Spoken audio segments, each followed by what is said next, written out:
মক্কা শরীফে এসেছেন হজ করার জন্য, হজ করেছেন। আল্লাহর প্রতি মহব্বত কেমন, নবীর প্রতি তাজিম কেমন তাদের, কেন তাদেরকে আমরা ফলো করি, কেন তাদের মাসলা মাসাইল নির্দ্বিধায় মেনে নেই।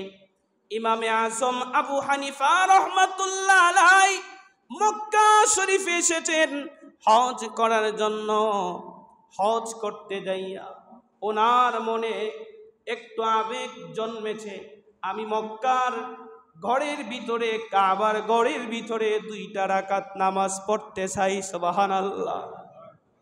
মক্কার খাদেম, কাবা ঘরের খাদেমকে উনি আরজ করলেন, ও আল্লাহর ঘরের খাদেম, আমি আবু হানিফা, আমি নুমান বিন সাবেত, আমি একটু ইচ্ছা পোষণ করেছিলাম মক্কা শরীফের কাবা বাইতুল্লাহর ভিতরে 2টা রাকাত নামাজ পড়ব। খাদেম আবু হানিফাকে অনুমতি দিলেন, হে আপনি ঢুকতে পারেন, নামাজ পড়তে পারেন, কারণ আপনি হচ্ছেন এই জামানার সর্বশ্রেষ্ঠ ইমাম, ইমামে আজম আবু হানিফা। এবার ইমামে আবু হানিফা মক্কার হেরেমের ভিতরে, বাইতুল্লাহ আল্লাহর গড়ের ভিতরে প্রবেশ করলেন। প্রবেশ করে 2 রাকাত নামাজের জন্য দাঁড়িয়ে গেলেন। প্রথম রাকাত নামাজটা ইমামে আজম আবু হানিফার কেমন ছিল বাবা? আমরাও তো নামাজ পড়ি, আমরাও মসজিদে আসি, আমরাও নামাজ পড়ার চেষ্টা করি, নামাজের জন্য মসজিদে আসি। আমাদের নামাজের অবস্থা কেমন, আমাদের নামাজের হাল কেমন, আমাদের নামাজের হাকিকত কেমন? আমরা নামাজে আসলে অল্প সময়ের মধ্যে নামাজ পড়ে আবার বের হয়ে যাইতে চাই। ইমামে আজম 2 রাকাত নামাজের নিয়ত করেছে। আমরা 2 রাকাত নামাজ পড়লে 2 মিনিটও লাগে, ঠিক না? এই দাঁড়িয়েছি, এই একটু পরে শেষ, নামাজ শেষ, মসজিদে ঢুকেছি, নামাজ শেষ, আবার চলে যাইতেছি। ইমামে আজমও নামাজে দাঁড়িয়েছে, কেমন করে দেখেন, ইমামে আজম তাকবীরে তাহরিমা বেদে ওনার ডান পাটা জমিন থেকে উঠিয়ে শুধু বাম পায়ের উপর বর করে ইমামে আজম 1 রাকাত নামাজ পড়লেন, তাও কি 15 পারা কোরআন শরীফ দিয়ে। সুবহানাল্লাহ। আমরা 1 পার উপর বর করে কতটুকু সময় দাঁড়াইতে পারি? 1 মিনিটও। উনি 15 পারা কোরআন শরীফ পড়েছেন 1 পায়ে দাঁড়িয়ে কাবার ভিতরে। সুবহানাল্লাহ। সেই হচ্ছে ইমামে আজম আবু হানিফা।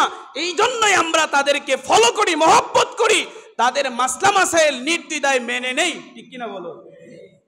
ইমামে আজম 1 রাকাত নামাজ শেষ করলেন, সেজদায় গেলেন, রুকু করলেন। রুকু থেকে ইমামে আজম উঠছেন না, দীর্ঘ সময় নিয়ে সেজদা করলেন। 2য় রাকাত নামাজের হাল হচ্ছিল ঠিক আগের মতোই। পূর্বে ছিল ডান পা উপরে ঝুলানো অবস্থায়, আর 2য় রাকাতে বাম পা উপরে রেখে ঝুলানো অবস্থায়। সুবহানাল্লাহ। এর মানে কি?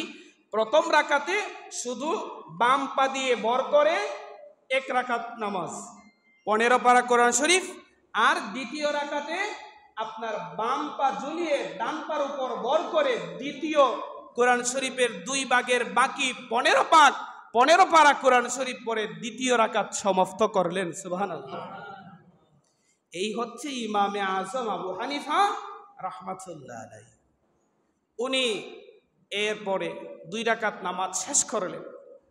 দেখেন, আমরা আবার অনেক সময় দেখা যায় নামাজ পড়লে ভিতরে আবার শয়তানের দুকা আসে, যে কোনো মানুষকে রাস্তায় পাইলে যদি দেখি যে লোকটা নামাজ পড়ে নাই, তাকে আবার বিভিন্ন কোনো কিছু কিন্তু ভাবি, বলিও, ঠিক না, যে আমি নামাজ পড়ে এসে এই যে লোকটা নামাজে গেছে না, একটা হিংসা করা। এটা কি করা?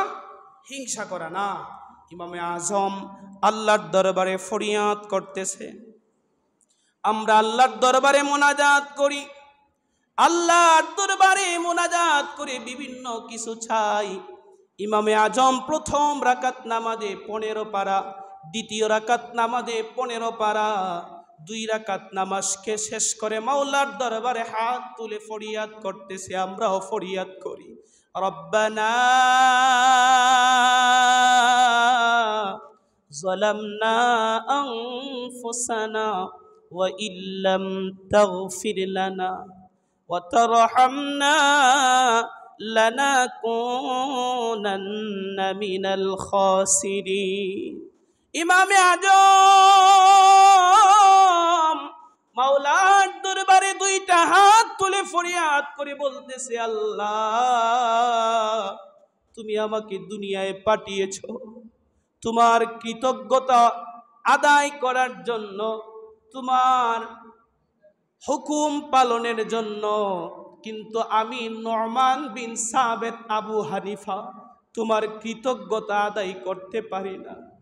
তুমি নামাজের মধ্যে তোমাকে সিজদা করার হুকুম দিয়েছো, আমরা মানুষ হয়ে দেব দেবীর সামনে মাথা নত করি, আমরা মানুষকে ভয় পাই বেশি, মানুষকে যেই পরিমাণের ভয় করি আল্লাহ ওই পরিমাণের ভয়টা তোমাকেও আমরা করি না, এমন আছে না নাই?